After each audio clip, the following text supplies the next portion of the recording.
So today is Navami. It's the appearance day of Sri Ram. We're celebrating it today. See, we have a deity of Sita, Ram, Lakshman, and Hanuman in front of the altar. And what's typical today is to go through the basic narrative, the basic story of Ram, his appearance, his pastimes. And so it's traditional, that's what we'll do today. What I want to focus on a little bit was some of the lessons that the Ramayana teaches us, and then also B, some of the problems that the Ramayana presents. There's a number of things that happen in the Ramayana that would at the very least be considered immoral by today's standards. And also, perhaps to some extent, even illegal. And I think it's natural that devotees end up troubleshooting and thinking about the Leela and trying to figure out how to apply it in their own life. And if you come up across a problematic element of the narrative, it can create a disturbance in the mind of devotees, and that's traditional. That's, if you look back, Pavan, let's close that door. Thanks.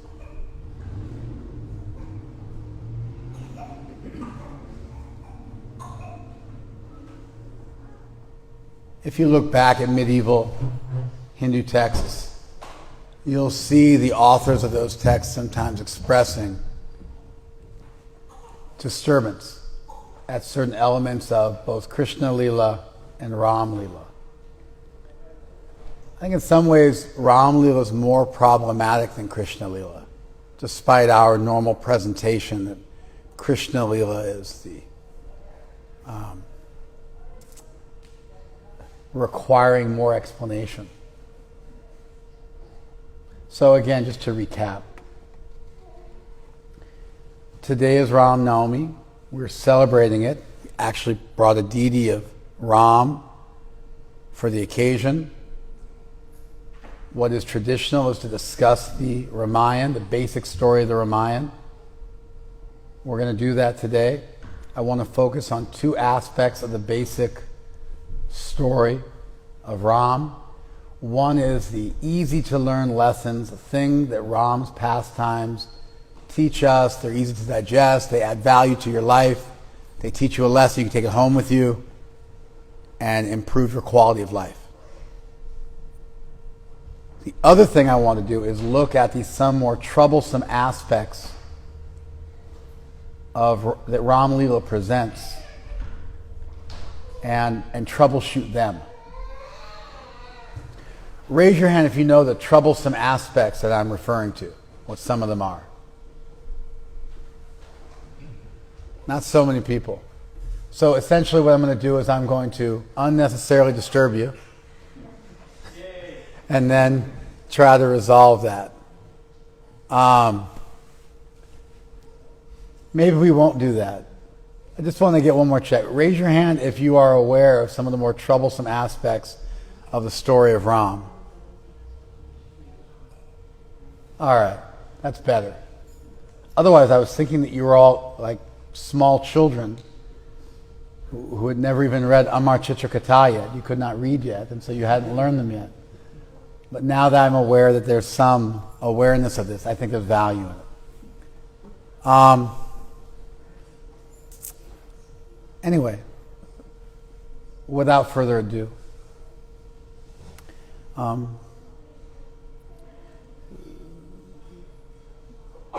because the nature of the deity is to be both all-powerful as well as all good, then periodically Krishna interfaces with the material world in order to uplift it. Sometimes you might think, how could God come into this world? This world is made out of matter, largely carbon. And so how is it that a spiritual entity, God, would be able to come into and interface with this world? It's a reasonable question. The world's ruled by physics. We don't find any miracles happening on a regular basis. And so why would it be reasonable? If there was a deity, then I'm going to take a deistic belief system, a deistic position, and say that if God exists, he has nothing whatsoever to do with this world. That philosophical position is called deism in Western philosophy, Western theology. D with a D as opposed to a T. And so it's the position that we don't find God in this world, that the world exists independently of the deity, but maybe God exists independent of the world. There's another aspect of deism that you can prove God logically without reference to extraneous or miraculous forces, and you attempt to prove God by the rules of physics. That's not the primary position. That's not what I'm referring to. And so it's quite natural. You could say if God did exist, then God would exist outside of this world. He would exist in that world. He would exist over there, not here. And in fact, the very idea that God incarnates, which would literally mean to take on flesh, or in Sanskrit that God has avatars, or forms which cross down. The word avatar, ava means down, and tar means to cross. So that the Lord crosses down into this world, which is actually a better word than incarnate, which means that the Lord takes on flesh.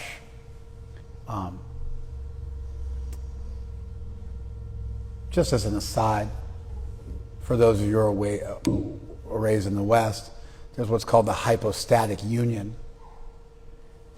It's a cornerstone of Christianity that you find in the Nicene Creed going back to the 300s.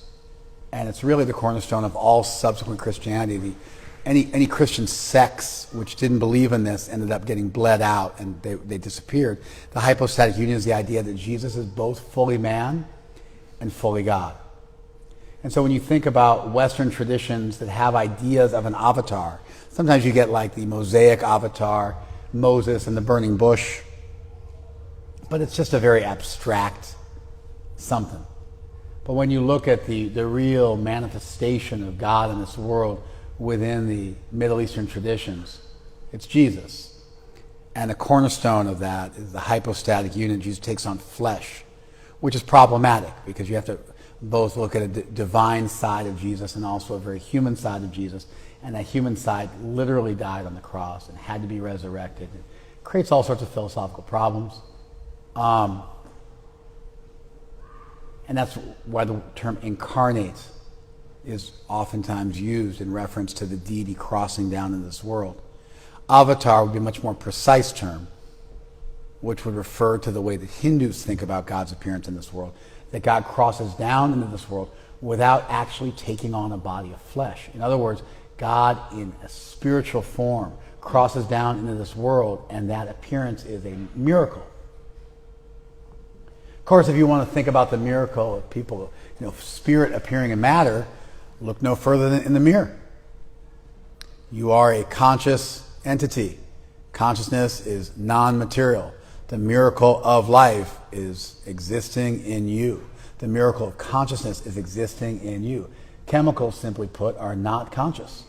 They also have no reason to be conscious. There's no value. You also can't trace out how chemicals became conscious. Somehow or other, consciousness exists as a totally unusual and unexplainable phenomena in the world, and the most reasonable way to explain it would be to consider it to be properly basic, or for itself to be a quanta of existence, a quantum of existence, an irreducible facet of existence. And therefore, if you're looking for a miracle in the world, look no further than your own consciousness. If you go down that rabbit hole, it leads you pretty quickly to a deity that's the source of all consciousness. But anyway, within Hinduism, there is the quite reasonable idea that God periodically interfaces with the world in a way that does not compromise our free will, but gives us a boost.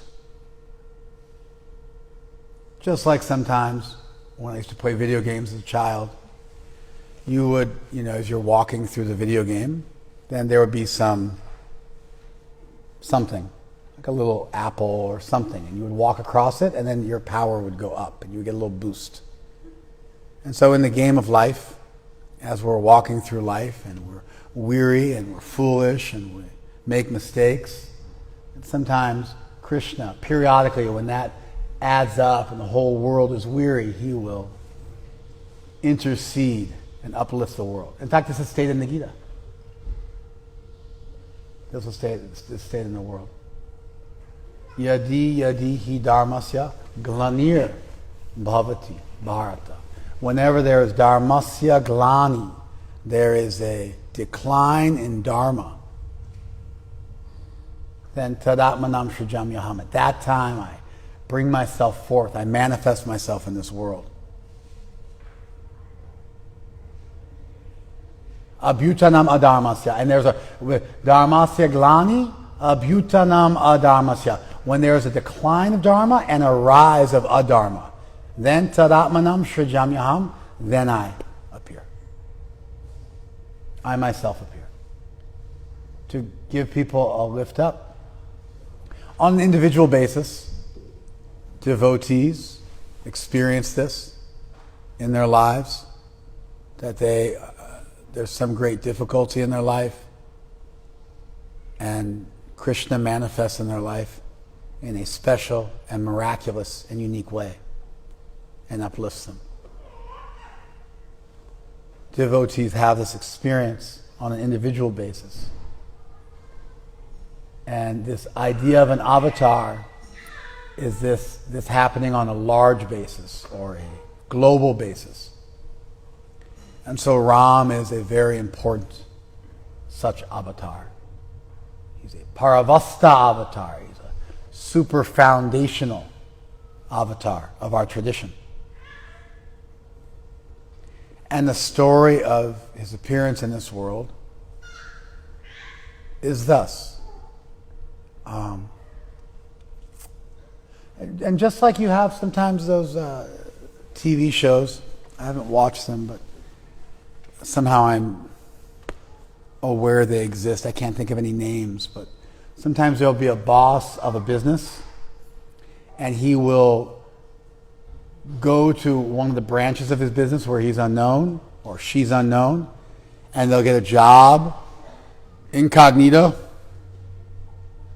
as a low-level employee, and they'll check out what's going on in their place of business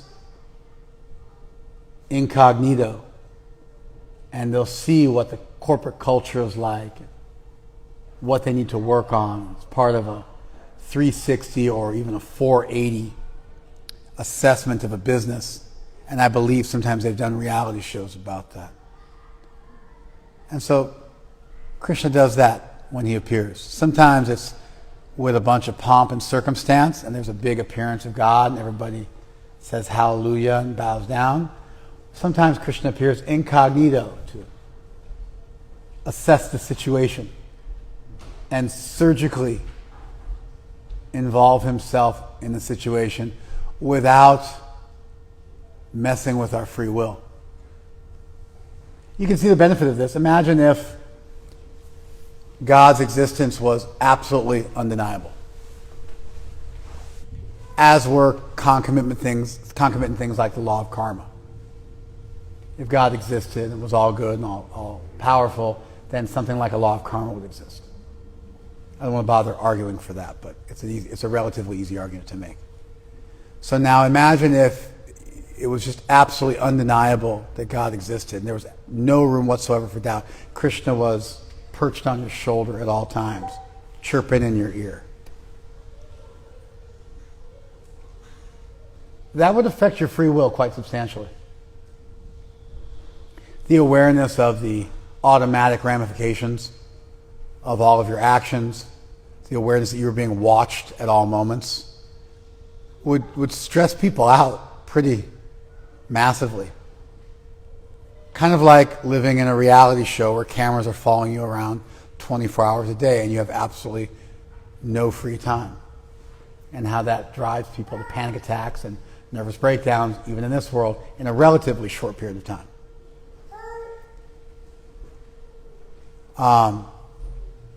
And so one of the benefits of an incognito appearance would be that Krishna would not interrupt or disturb your free will. And Ram was such an incognito appearance of the deity. And so Ram appeared in a kingly family. In a kingly family. He was the son of Dasarath and Kaushalya. And he was raised in a royal family in the city of Ayodhya and was beloved by all of the citizens who did not know that he was the Lord incarnate. But they had a special, unique love for Ram because he was the Lord of everyone's heart. And so he was unprecedentedly loved by the constituency, by the community in Ayodhya.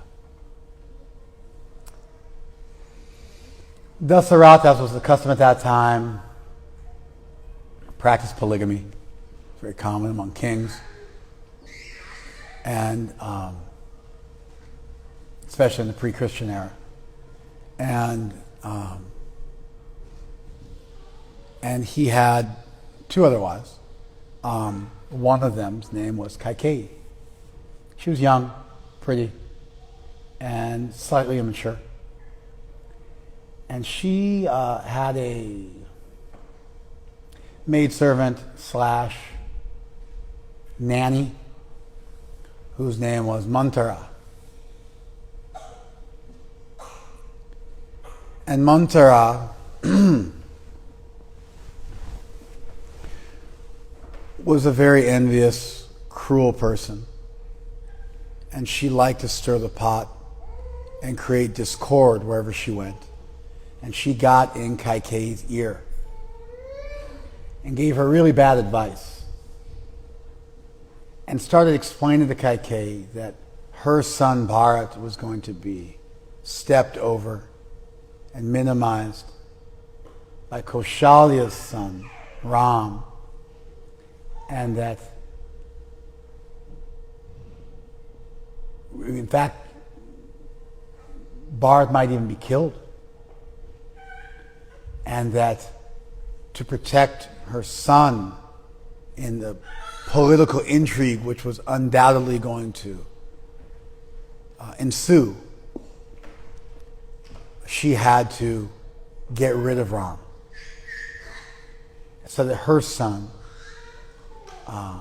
could become the heir apparent, could become the Yuvaraj, the future king.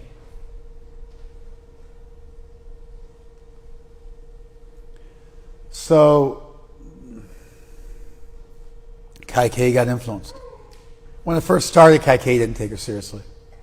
But eventually Kaikeyi got bewildered and they hatched a plot, some kind of a soap opera-esque telenovela plot to get rid of Ram and install Bharat.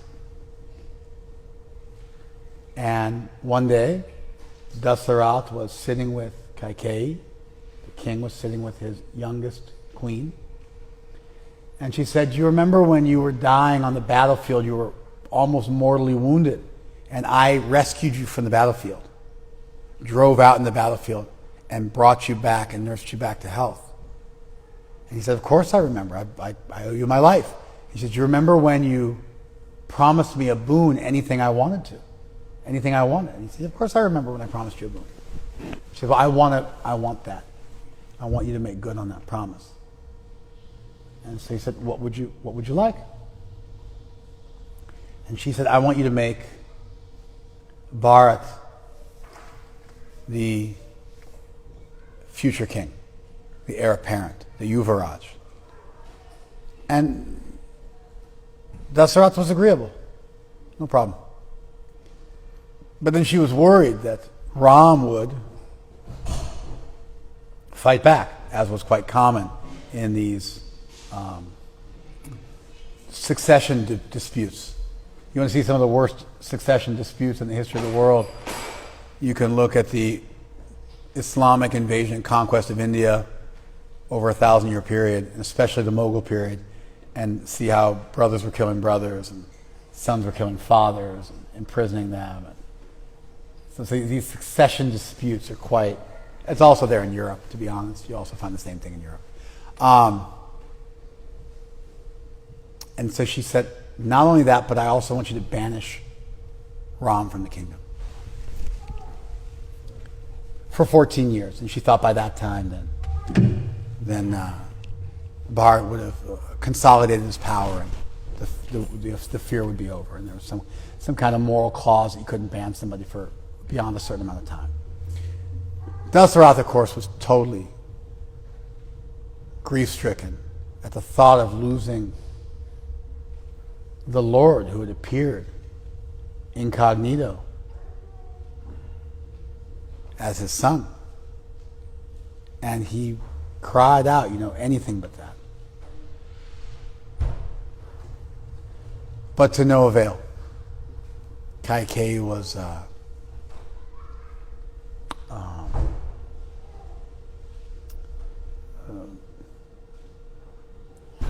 dead set on this being what happened. Immovable. So Ram was called. He sat in front of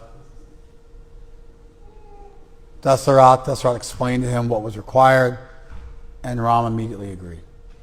He said, no problem. Of course. Whatever you like. And was even respectful to his stepmother and had wished her no ill will and was incredibly respectful and immediately prepared to leave. He wanted his queen to be left behind, Sita. She refused to be left behind. She said, I'll go to the forest and live with you in the forest. Lakshman also came along. Lakshman wasn't into it. His younger brother, Lakshman, did want to actually have a succession battle and take the kingdom by force, loyal that he was, the personification of loyalty that he was. And so Sitaram and Lakshman, they left for the forest, for the Dandakaranya forest. And they lived there in a very, very simple way, on fruits and roots, in a natural shelter, under the trees, and just lived an incredibly simple life. Ram complained to Sita and said, if you come with me, it'll be a very austere life in the forest. And she said, the austerity would be to stay here in the kingdom without you. Also showing her loyalty. And then a number of things happened. The most prominent of which is that Ravan, a great king of the south, who was particularly cruel and merciless, he decided that he wanted Sita for himself. And so he hatched a plot to steal Sita from Ram. He knew that Ram was too powerful to overcome in a head-to-head battle one of his ministers, Maricha, had fought Ram on 2 prior occasions and lost both times, just abysmally. And so he was aware that Ram was incredibly powerful, and so he resorted to political intrigue and statescraft and deceitful tactics. And so the idea was to, while Ram was out, then Ravan would come and kidnap Sita. Sita was protected by a Lakshman Rekha. I'm skipping some not absolutely core elements of the story, but Sita was protected by a Lakshman Rekha, by essentially a boundary wall that Ravan was unable to cross. But somehow Ravan managed to lure Sita out from the protection of the castle, and he was able to kidnap her.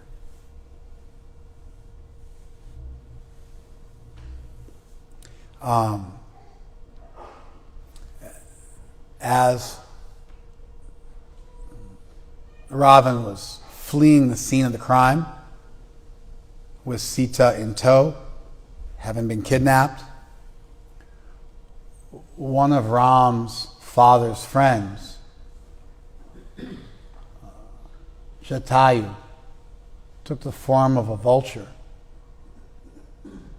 and fought with Ravan, even though there was just absolutely no chance of him winning. And in a very straightforward act of heroism, sacrificed his life to do the right thing and protect Sita. Out of love for Ram and also love for Dharma. Ram discovered his dying, Jatayu dying, and performed his funeral rites himself. And then came together with Hanuman, the great monkey, and defeated Vali, which is a whole other side story. Get the help of Sugriv and defeated Vali and got the army. And then they, with those residents of Kishkinda, they went down to Lanka and they fought Ravan in Lanka.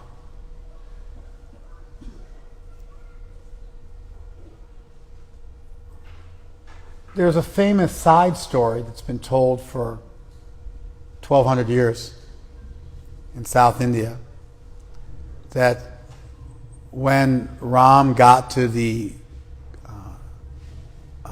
Rameshwaram, Kanyakumari, the southern tip of India, when Ram got to the southern tip of India and had to then get to Lanka, Sri Lanka, which was where Ravan's kingdom was, he had to bring his army across. And so he had to build a bridge, which would be very difficult to do. It's at least 100 miles, I believe, kind of the distance from Cuba to Miami or something like that. And so they had to build a bridge, and they wrote the name of Ram on rocks, and they threw the rocks into the water, and the rocks floated and created a floating bridge that the army could traverse. And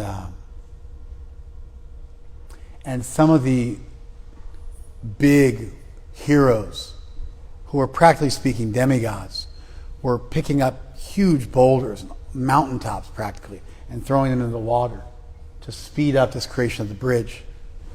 And there was a squirrel that was throwing in very, very small pebbles to help out in the effort. This is from the Alwars in South India. And that's where we learn the story from. And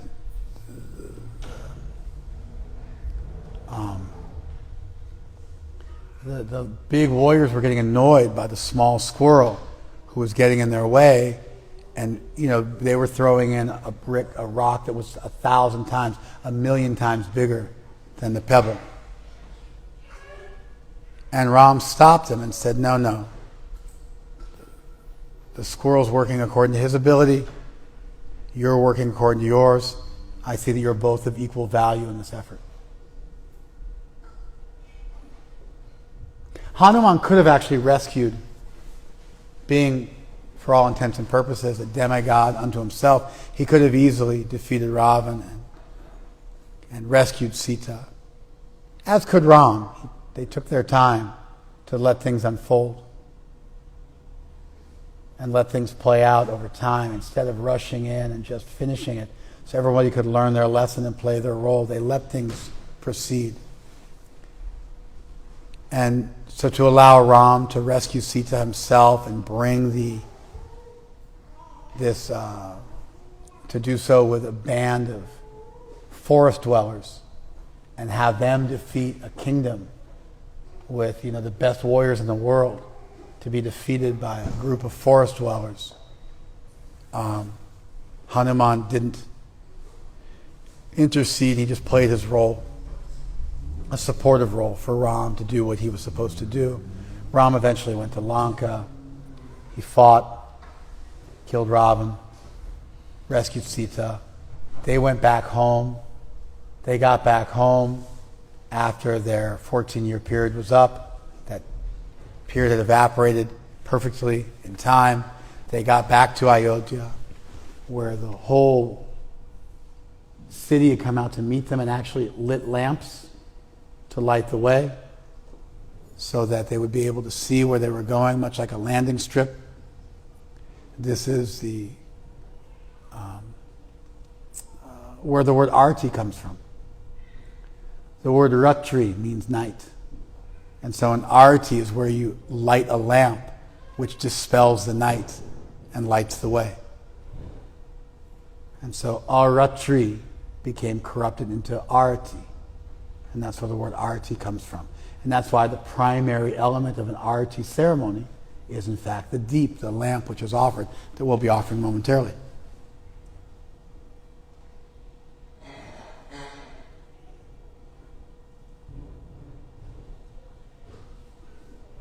There's more. When they got back to the city of Ayodhya, they found that Bharat had never actually taken the role of king. He felt so badly at what his mother had done that he refused to actually sit on the throne and had put Ram's shoes on the throne, or at the throne, and had just been ruling as a consigliere and as a minister, but had never actually been ordained and consecrated as king. And so Ram came back, everybody felt bad. Dasaratha had passed away actually by that point, but everybody else felt bad. And that's the basic story of the Ramayana. Without much in the way of troublesome details. I skipped the troublesome details. We'll see how far we get. See what we do with it. Why don't we stop here, and why don't you guys tell me 10 things that we learned from the story of the Ramayana? Normally I really hand them to you on a silver platter while telling the story. Today I didn't do that. I just told the story. They're there. The elements are there. What are 10 things that we learn from the Ramayana, from this story of Ram? Easy lessons on Dharma, on morality, that are fairly easy to grab and pull from the story. Like pulling ornaments from a Christmas tree. Respect your parents. You learn to respect your parents, right? Absolutely. And the perfect example of that is that Ram was incredibly respectful to Kaikeyi, and he immediately followed his father's instruction. Excellent. Excellent. Yes, sir. You heard? Yes. Yes.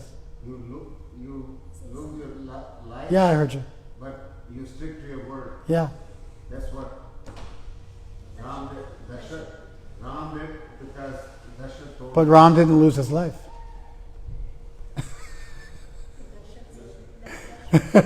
Ram did not lose his life.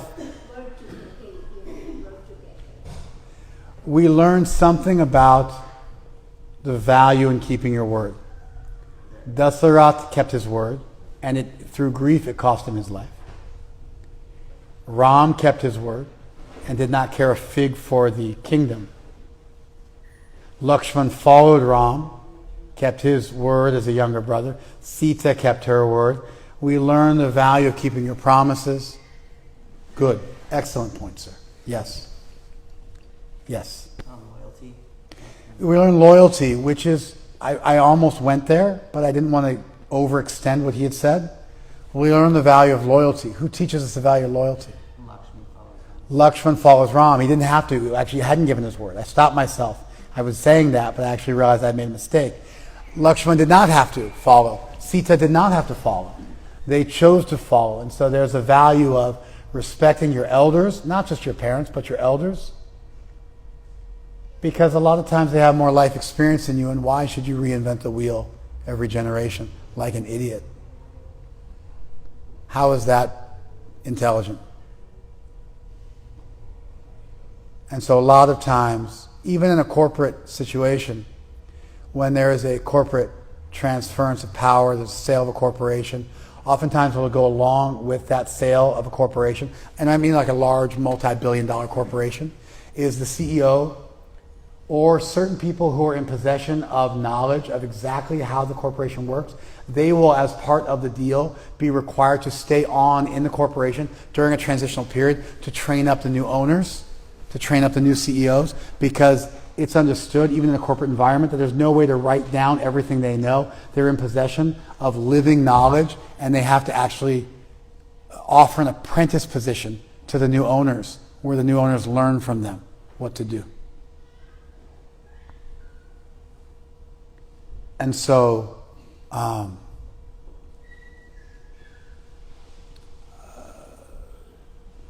your elders sometimes are in possession of great knowledge.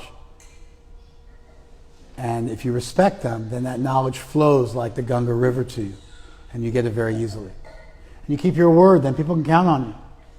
If you don't keep your word, then good people won't trust you. And beyond just keeping the letter of the law, there's value in loyalty. And sometimes in picking sides. There's value in loyalty. And so for sure, Lakshman and for sure Sita are almost like the very avatars of loyalty in this story. Absolutely. Excellent point. That's 3. Doing your service to the best of your ability, whether you're a squirrel or a demigod or a vulture. And you know, it's amazing, but the Alwars who wrote in Tamil, they wrote this story down over 1,000 years ago. We hear that story. We've heard that story, but that story is very, very old. It's not even medieval. It's prior to medieval. It's not part of the Ramayana. It's a secondary story, but it's so beautiful, and it so nicely makes this point. And in the eyes of God, if we're doing the best of our ability, that's sufficient.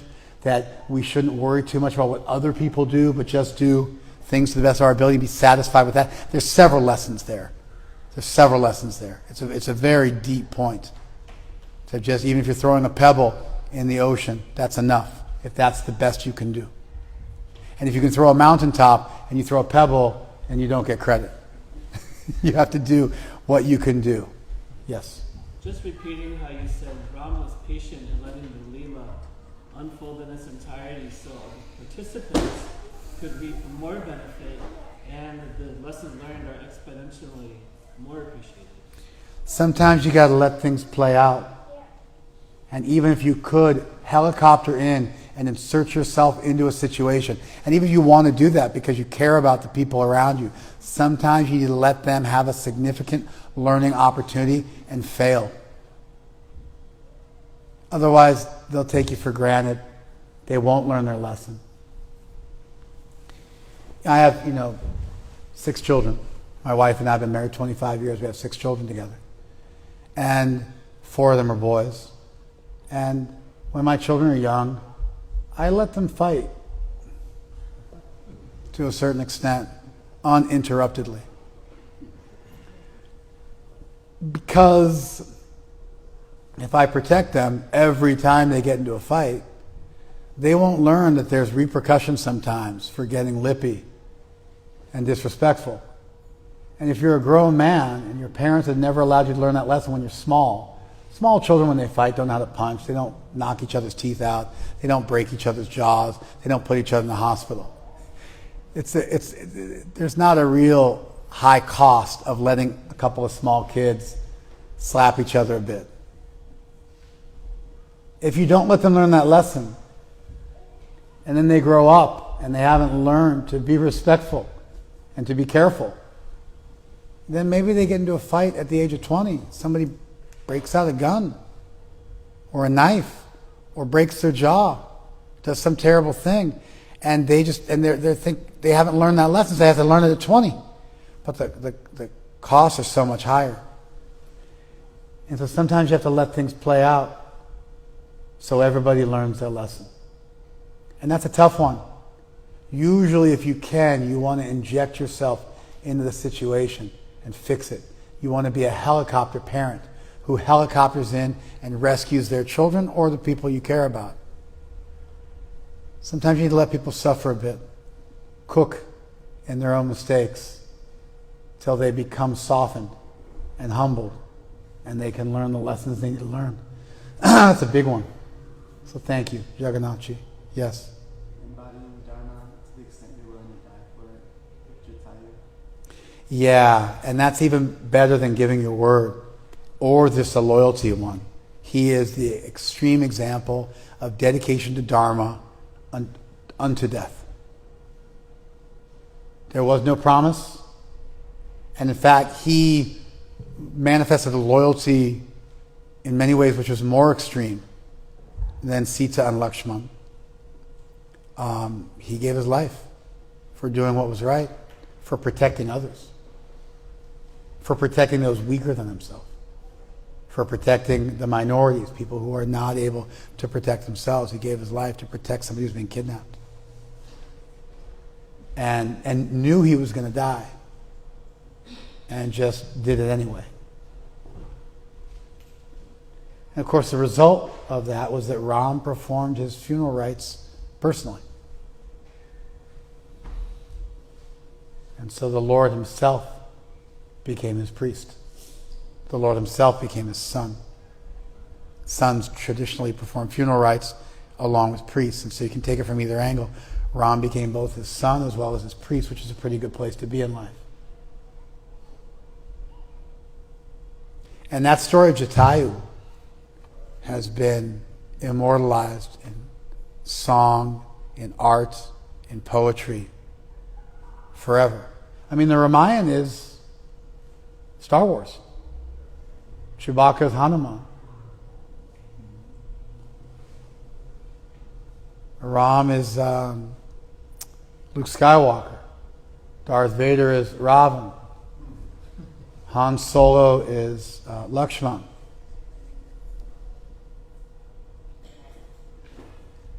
Or Sugriva. You could take a couple different ways. But Steven Spielberg read the Ramayana, and the hero's journey that is the Ramayana became the skeleton of the Star Wars trilogy when it was put into film. And so some of these things are just they're part of the core culture of India, and one of its exports to the world, which has found favor and inspired even modern day poets. I mean, I grew up, Star Wars was really the myth I grew up with. I believe Star Wars came out in 1977, if I'm not mistaken. And I saw it in the movie theater, in any case, when I was 5 years old. And then I saw The Empire Strikes Back when I was 7. And then, I think when I was 11, I saw Return of the Jedi. I mean, I grew up, and these stories formed my core ideas about right and wrong and Dharma, such as that when I read the Ramayana later on in life, I could immediately see, and I was surprised to find out that, in fact, Steven Spielberg had read the Ramayana and was aware of it and paid tribute to it to some extent. That's 5. We got 5 left. Yeah. Being able to discriminate right from wrong and being able to do the right thing even when the kingdom is handed to you, like Bart did when Let's put Rama in. Right, so Ram didn't get seduced by power and prestige, was more worried about being good and respectful to his elders. Bharat didn't get seduced by pride and prejudice, and he stayed humble even though he could have taken it all for himself and tried to consolidate his kingdom. And everybody was living according to a higher virtue, and they weren't coarse materialists. Right? Excellent point. Great. See that? You're pulling that out, right? Fantastic. Yes, Radheshwari. Yeah, Lakshman Rekha is something like, Lakshman is Balaram and he's Adiguru. As long as Sita is behind the Lakshman Rekha, she is protected. Once she crossed, her life was miserable. So if you protect Dharma, then Dharma will protect you. If you protect Dharma, then Dharma will protect you. And if we step outside of doing our duty, doing the right thing, staying the course, following the angels, if we step outside of that, things become much more dangerous. And so the Lakshman Rekha, the boundary wall that she crossed over, that put her in harm's way, put her in danger. And so we should learn to be very faithful and chaste and not just run out and act foolishly, but stay in our lane. Right? Excellent. Excellent. Yes? I don't find like pulling this out a little too much, but I think of when Ram leaves the kingdom for a simple life, almost like we should all be able to have that potential to just like renounce I mean, that's a great point. power. It's a great point. Yeah, well, automatically in the course of your life, you will have to renounce youth. You don't know that yet because you're young.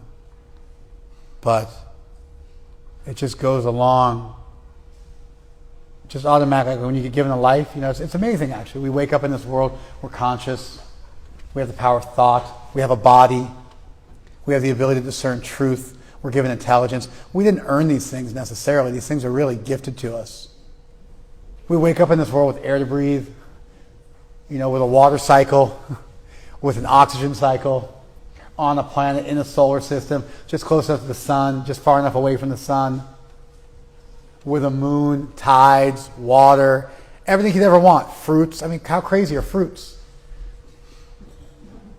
There's this like little seed that just exists. You didn't make it, it just exists. And you put a little water on it, and then automatically sun hits it, and it makes mangosteens. My wife broke out a mangosteen yesterday, which is a super exotic South Asian fruit that most people haven't tried. If they're from the West, if you're from India, you might have tried it. Mangosteens are amazing. It's kind of like a lychee, like a really good lychee mixed with something else. I don't know what else. Maybe it mixed with bubble gum or something like that. You took a lychee and you made it bubblegum flavored. That's a mangosteen, right? Right? So, how crazy is that? There's just these seeds. You don't have to do anything with them. They just figure it out themselves. They just fall on the earth and then bury themselves in the earth somehow through rainfall, and then, or animals eat them and then pass them out in their fecal matter, and then their fecal matter becomes fertilizer, and they sprout and they grow automatically, and they get these epic fruits. So we get all these things automatically just given to us that we should be grateful for. And what goes along with that is at a certain point we have to start to give them back. And you end up having to give your youth back automatically. Either all at once if you die young, or slowly. There's one Greek philosopher who said, I am chained to the carcass of a dying animal, and I do not know why. He was talking about old age. Your body starts malfunctioning on you, like planned obsolescence in a piece of electronic equipment. where core elements of it start to fail on you, so you'll buy the new one. I definitely think they do this with iPhones. There's a planned obsolescence. I'm almost certain of it. Why did they make the back glass? There's no reason to make the back glass. They just do that so your phone will crack and you'll have to buy a new one. There's no logical reason why the back of your phone should be made of glass. Give me a break. Like, let me give you a daily thing you're going to carry with you and drop a gazillion times, and I'll make it a glass for you. For you. So it's nice and shiny. For you. Everything else is made out of metal, and it's just as shiny and nice and resilient. So the body's like that. And so all of us in due course of life will have to give things back, and we should prep for that even when we're young. That as my forefathers and as my elders have to give things up in due course, so eventually that will become my dharma. I think it's a great point to pull out. I don't think it's a stretch. I think it's an excellent point. And Ram exemplifies that when even prematurely, when called upon to do that, he renounced the kingdom. And sometimes that happens in life, where you need to give something up even before maybe you're ready to. It's the right thing to do. And you should move to the beat of a higher drum and do that. Yes? That we should be more discerning who we take counsel from. Big one. Be careful who you take counsel from. Manthara was such an awful counselor. You want to really suffer? Take shelter of bogus gurus. Find some fault-finding guru, some envious guru who always has negative things to say about people. Some politically minded, deceitful guru, and then become their disciple. And you've just paved the path to hell.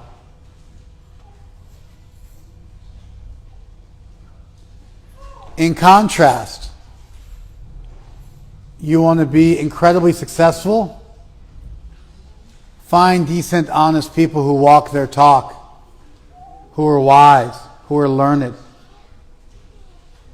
who themselves have become holders of a tradition, and learn from them, and watch yourself soar on wings like eagles, stand on the shoulders of giants. Who you associate with, you become. Excellent point. Yes. More? Yeah. Having a community around you who love and support you in their hearts with sincerity, because Ram defeated Ravana with an army of monkeys as opposed to a huge army. Yeah.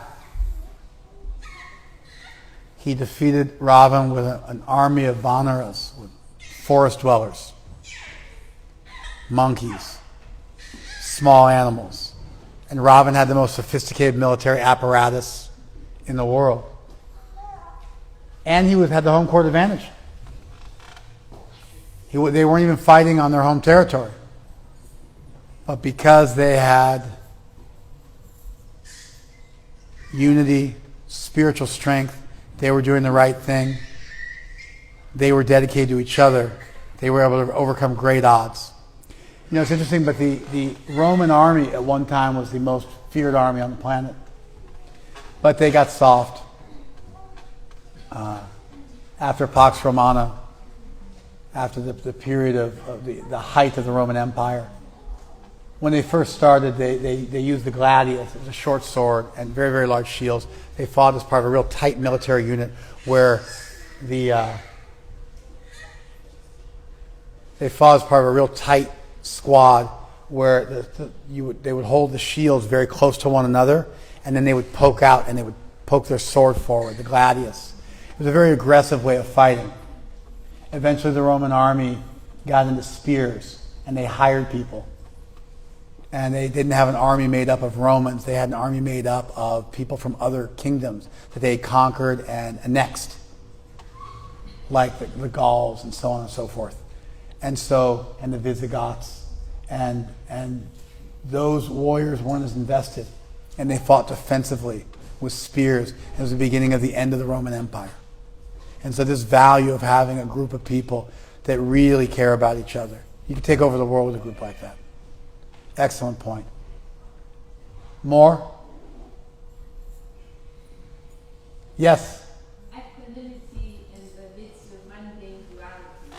Because Ramachandra, one moment he was in the corner of the king, and the next he was exiled, and the state of expression did not change. What an excellent point. And it's really distinct. It's the same point. Ram respecting his elders. Ram giving up the kingdom. It's the same point many people have said, but it's from a different angle. There's also just straight equanimity. Yoga sta kuru karmani, siddhya siddhyo samobhuva, samatvam yoga uchate. That yoga is equanimity. Samatva, sameness, equalness. Sam is where you get the word same from in English. It means sameness in Sanskrit. Samatva, sameness. Sameness, siddhi asiddhyo, in success or failure. That's called yoga. It's a huge lesson, a massive lesson, an excellent lesson. Yes? Maryada Purushottam, one wife, and also a very ideal wife, and Let me just run with that. Interestingly, this was going to be what I said at the end. Ram is known as Maryada Purushottam. Maryada in Sanskrit means boundary. In the Rig Veda, you find the word Maryada, the oldest Sanskrit literature on the planet. And there it means boundary, like a boundary wall or a frontier, the boundary of an area of land. And what the term came to mean in Sanskrit and its derivative languages, like Gujarati, is it came to mean culture and respect, the boundary of proper behavior, therefore morality. And so Maryada means morality, it means culture, it means etiquette in modern languages, because that is the boundary of what is proper behavior, the boundary of how far you can go before you step outside of the Lakshman Rekha, the protective wall. And so Ram is known as Maryada Purushottam. And a lot of the problems with Ram Leela, are that people don't understand that Ram's appearance in this world was to teach us how to be most attached to Dharma, not family. Not your husbands and wives. Not you and yours.